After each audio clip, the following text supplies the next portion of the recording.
കരൂർ ദുരന്തത്തിൽ പുത്തൻ പ്രഖ്യാപനവുമായി എത്തിയിരിക്കുകയാണ് തമിഴക വെട്രി കഴകം.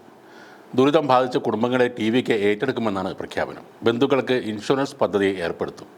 എല്ലാ മാസവും സഹായധനം നൽകും. കുട്ടികളുടെ പഠന ചെലവ് ഏറ്റെടുക്കുമെന്നും ടി.വി.കെ പറയുന്നുണ്ട്.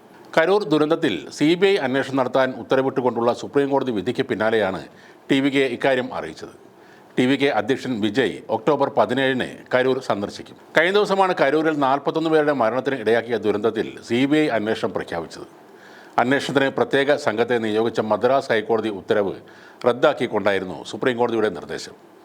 പ്രത്യേക അന്വേഷണ സംഘത്തെയും സുപ്രീംകോടതി രൂപീകരിച്ചു. വിരമിച്ച ജഡ്ജിക്കായിരിക്കും അന്വേഷണത്തിൻ്റെ ചുമതല. CBI അന്വേഷണം ആവശ്യപ്പെട്ട് ടി.വി.കെയുടെ ആദവ് അർജുനെയായിരുന്നു സുപ്രീംകോടതിയെ സമീപിച്ചത്. ഈ ആവശ്യങ്ങൾ പരിഗണിച്ചുകൊണ്ടാണ് സുപ്രീംകോടതിയുടെ ഇടപെടൽ ഉണ്ടായിരിക്കുന്നത്. അന്വേഷണത്തിന് നേതൃത്വം നൽകുന്ന വിരമിച്ച ജഡ്ജിയെ ഉടൻ തീരുമാനിക്കും. നേരത്തെ CBI അന്വേഷണം ആവശ്യപ്പെട്ട് ടി.വി.കെ മദ്രാസ് ഹൈക്കോടതിയെ സമീപിച്ചിരുന്നു. എന്നാൽ ഹൈക്കോടതി അത് അംഗീകരിച്ചില്ല.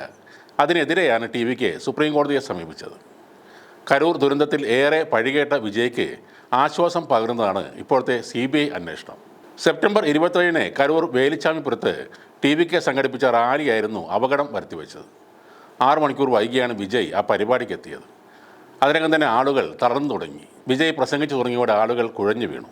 തുടർന്ന് വിജയ് പ്രസംഗം അവസാനിപ്പിക്കുകയും ആളുകൾക്ക് കുപ്പിവെള്ളം എറിഞ്ഞു കൊടുക്കുകയും ചെയ്തു. അതോടെ ആളുകൾ ഈ കുപ്പിവെള്ളം പിടിക്കാൻ തിരക്ക് കൂട്ടുകയും തിക്കിലും പെടുകയുമായിരുന്നു. സംഭവത്തിന് തൊട്ടു പിന്നാലെ വിജയ് ആ സ്ഥലത്ത് നിന്ന് മാറിപ്പോവുകയും ചെയ്തു. സംഭവത്തിന് പിന്നാലെ വിജയ്ക്കെതിരെ വ്യാപകമായ വിമർശനവും ഉയർന്നിരുന്നു. എന്നാൽ ഇപ്പോൾ വിജയ് വലിയ ആത്മവിശ്വാസത്തിലാണ്. സുപ്രീം കോടതിയിൽ നിന്നും ലഭിച്ച അനുകൂല ഉത്തരവാണ് അതിൻ്റെ പ്രധാന കാരണം. ദളപതി വിജയ്ക്കും അദ്ദേഹത്തിൻ്റെ അണികൾക്കും തമിഴ്നാട് പോലീസ് നടത്തുന്ന അന്വേഷണം വലിയൊരു ഭീഷണി തന്നെയായിരുന്നു.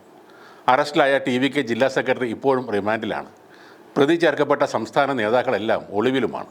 രാജ്യത്തെ ഏറ്റവും പ്രമുഖനായ മുകുൾ റോത്തഗി പോലുള്ള വമ്പൻ ടീമിനെ രംഗത്തിറക്കി CBI അന്വേഷണത്തിനെതിരെ തമിഴ്നാട് സർക്കാർ വാദിച്ചെങ്കിലും ആ വാദങ്ങളെല്ലാം പൊളിച്ചെടുക്കുകയാണ് CBI അന്വേഷണത്തിന് സുപ്രീം കോടതി നിർദ്ദേശം നൽകിയിരിക്കുന്നത്.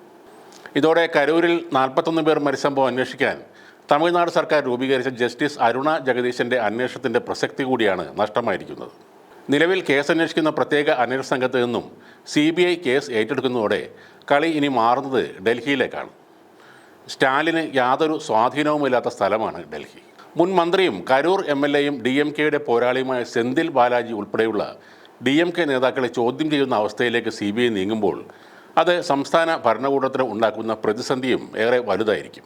ഈ അപകടം നടന്ന സമയത്ത് സെന്തിൽ ബാലാജി ആശുപത്രിയിൽ എത്തിയതിനെയും തുടർന്ന് മുഖ്യമന്ത്രിയും മന്ത്രിമാരും കരൂരിലേക്ക് പാഞ്ഞെത്തിയതും സംശയത്തോടെ കാണുന്ന ടി.വി.കെ കരൂർ സംഭവത്തിന് പിന്നിൽ രാഷ്ട്രീയ ഗൂഢാലോചന ഉണ്ടെന്നാണ് സംശയിക്കുന്നത്. അതുകൊണ്ട് തന്നെ CBI അന്വേഷണം ഏതൊക്കെ വഴികളിലേക്ക് നീങ്ങുമെന്നത് കണ്ടുതന്നെ അറിയണം.